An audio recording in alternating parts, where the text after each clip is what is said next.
Tusiumizane hivyo. Tusifike hatua hiyo. Tusifike hatua ya kutekana. Tusifike hatua ya kupeana kesi ambazo sio sahihi kwa sababu ya vyama, kwa sababu ya madaraka tulionayo. Vyama vigawe nchi. Dini zigawe nchi. Mchungaji Herbert imemkamata. Hatujui kwa nini imemkamata hata sasa. Lakini ni mchungaji. Je, ni kwa sababu ya dini yake? Lakini waliingia kwenye machafuko ya kipumbavu kwa sababu tu ya ukabila, kwa sababu ya ukabila. Sasa mimi niseme hivi, maneno haya yaweza kanatoka kwenye kinywa cha mtoto mdogo, lakini myafikiri kwa jicho lingine, myatazame kwa akili ya kiutu uzima. Nasema hivi, ni heri tusiwe na vyama vingi vya siasa ndani ya nchi hii. Ni heri tusiwe na dini kabisa ndani ya nchi hii. Dini yetu iwe ni moja.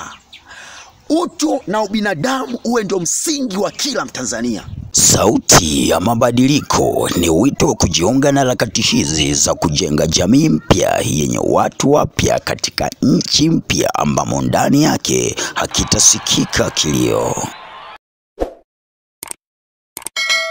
Neno hili ni kwa ajili ya kila Mtanzania, kila kiongozi wa serikali, kila chombo cha dola kiliopo ndani ya taifa langu la Tanzania. Neno hili ni kwa ajili yenu. Mungu alituumba sisi sote ulimwenguni humu.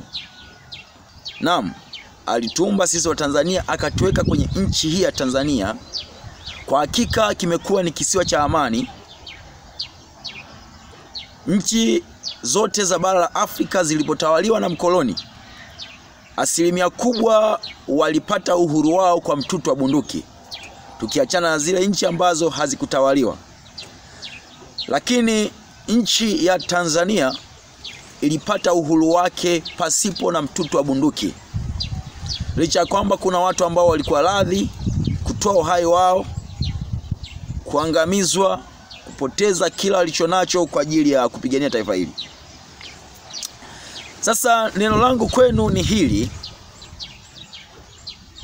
siasa na udini usije kutufanya kuingia kwenye machafuko ambayo tutaja kujutia milele kwa sababu ya vitu vya kipumbavu sana ambavyo tusingekuwa na haja ya kuvitilia maanani, kusingekuwa na haja ya kuvifanya kuwa ndo dira maisha yetu.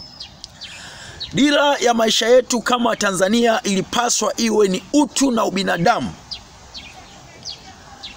Ukabila, udini, tofauti za kiitikadi za vyama visiwe ndio sababu ya kututenganisha na kutufanya tujione sisi kwa sisi kuwa ni maadui.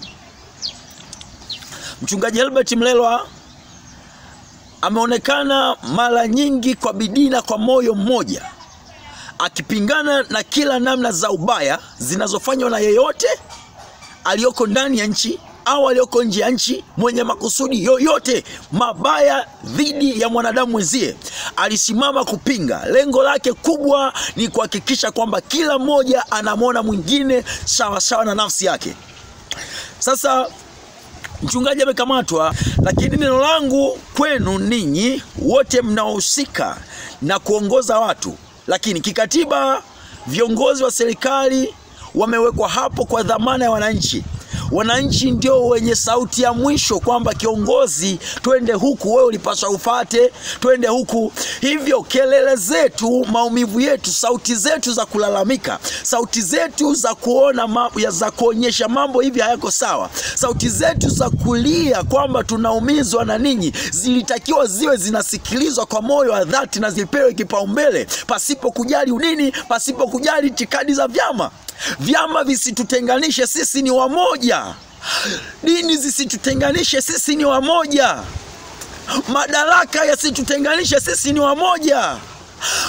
Fedha na vyeo visitufanye tukauana pasipo na sababu. Vyeo tutaviacha, fedha tutaziacha, vyama vya siasa tutaviacha, dini zetu tutaziacha, lakini thamani ya utu wa mwanadamu ndio itakamtangulia mpaka mwisho.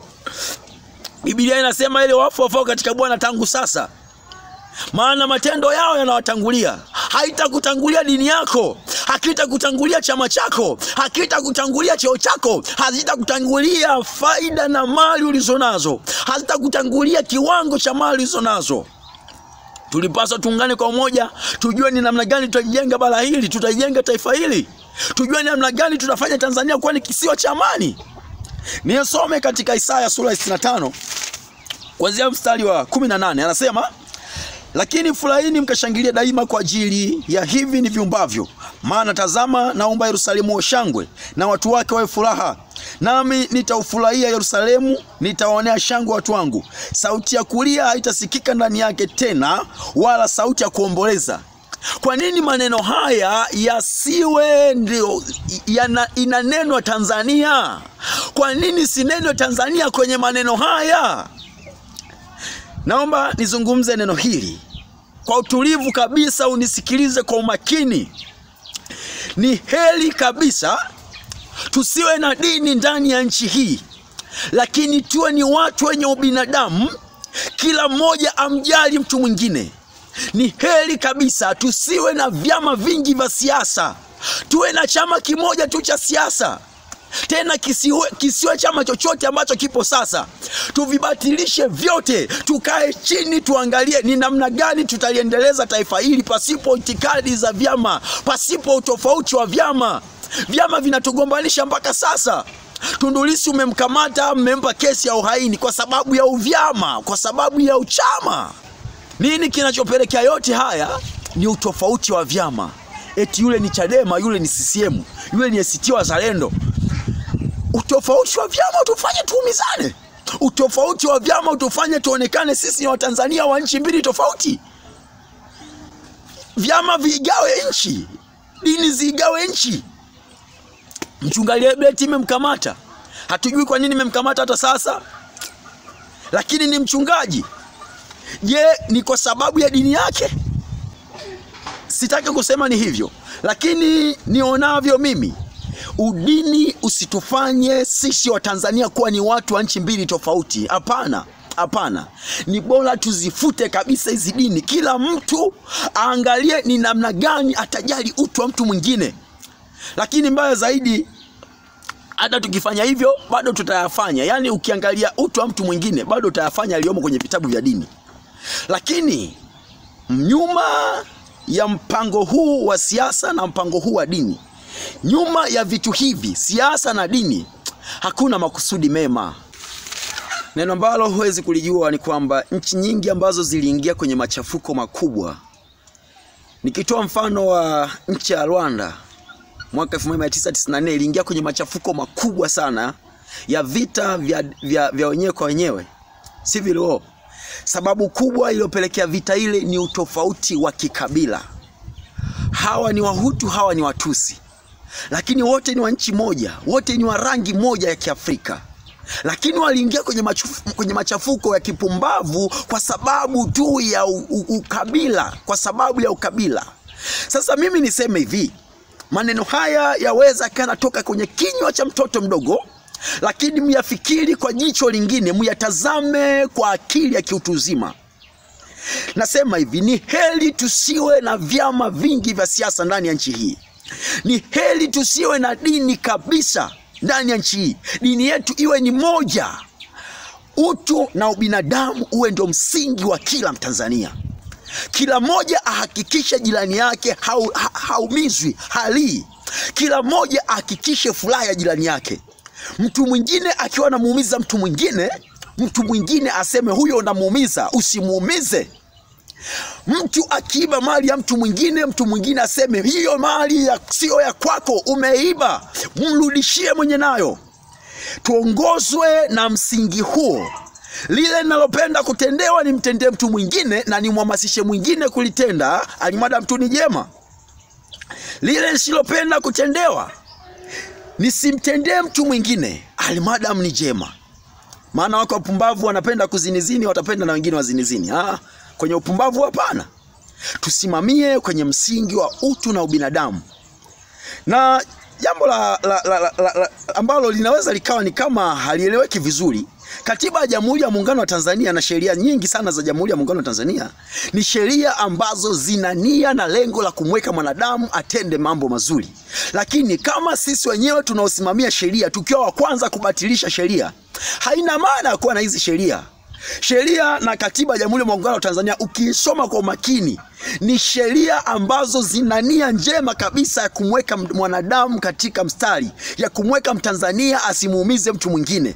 Tukizisimamia hizi sheria tunaweza tukawa hatuna haja hata kuwa na dini, tukawa hatuna hata haja ya kuwa na vyama vya siasa, na hata mtoto mdogo anaweza kuliongoza hili taifa vizuri kabisa. Mtoto mdogo kabisa anaweza kuliongoza hili taifa kwa sababu kila mtu atakuwa ni kiongozi wa mtu mwingine.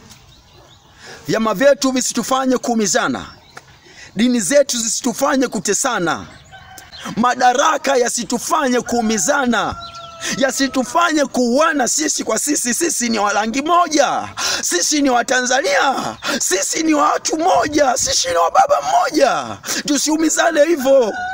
Tusifike hatua hiyo. Tusifike hatua ya kutekana. Tusifike hatua ya kupeana kesi ambazo sio sahihi kwa sababu ya vyama, kwa sababu ya madaraka tulionayo. Tusifike hatua. Tanzania iwe kisiwa cha amani. Kwa nini haya yasiwe kwetu haya? Haya ninakusomea haya. Kwamba nami na ufurahia Yerusalemu, nitaonea shangwe watu wangu, sauti ya kulia haitasikika ndani yake tena, wala sauti ya kuomboleza. Kwa nini haya yasiyo yanaonwa Tanzania? Watu wakisoma katika nchi zao kwa mbali, wao wanasema haya ni Tanzania. Tulitoa hili neno Yerusalemu tuweke Tanzania, nalo lisomeke hivi: nami nitaifurahia Tanzania, nitaonea shangwe watu wangu, sauti ya kulia itasikika ndani yake tena, wala sauti ya kuomboleza. Kwa nini haya yasiwe yanasomeka ndani ya nchi ya Tanzania? Sauti ya Mabadiliko ni wito wa kujiunga na harakati hizi za kujenga jamii mpya yenye watu wapya katika nchi mpya ambamo ndani yake hakitasikika kilio.